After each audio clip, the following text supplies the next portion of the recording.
બાળકને બગાસું આવ્યું ને ત્યાં માતાને વિશ્વના દર્શન થયા, નવગ્રહ દેખાણા, દેવી દેવતાઓ દેખાણા, દ્વીપો, સમુદ્રો, બ્રહ્માંડ, પૃથ્વી, આ બધું જ એને દેખાણું. ભગવાને 2 વાર માતાને વિશ્વના દર્શન કરાવ્યા છે. સાત્વિક ભક્તિ હોય, સત્ય તત્વ હોય ને ત્યાં ભગવાન દરેક આખી પૃથ્વીના દર્શન કરવા માટે લઈ જાય, કોઈ પણ રીતે દર્શન કરાવે.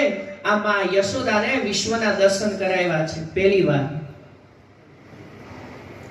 બીજા ગીતાની અંદર અર્જુનને વિશ્વ સ્વરૂપના દર્શન કરાવ્યા. યશોદાને વિશ્વના દર્શન થયા.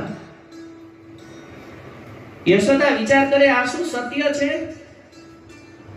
પણ યશોદાએ વિચાર કર્યો કે કંઈક મારી ભૂલ થતી લાગે છે, મને કંઈક સપનું આવી ગયું લાગે છે. આંખનો પલકારો કરે, ભગવાનના દર્શન બંધ થઈ ગયા.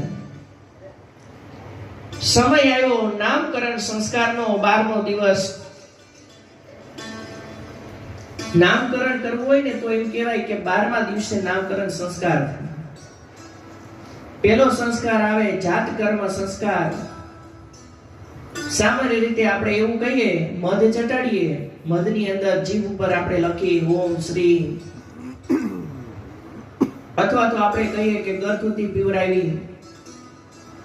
એમ જાત કર્મ સંસ્કાર કર્યા પછી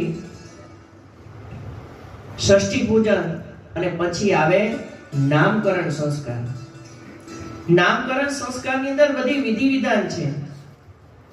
સામાન્ય રીતે આપણે જોઈએ તો માતાને સૂતક લાગે, પણ અહીંયા નામકરણ સંસ્કારમાં બધી વિધિ કરવાની કીધી છે. શુદ્ધ થઈ, પવિત્ર થઈ અને જ્યાં સૂતકની જગ્યાનો હોય ત્યાંથી બહાર આવી અને ગણપતિને સ્મરણ કરી, કુળદેવીનું સ્મરણ કરી સ્વસ્તિ વાચન કરવું. હરિ ઓમ સ્વસ્તિ ન ઇન્દ્રો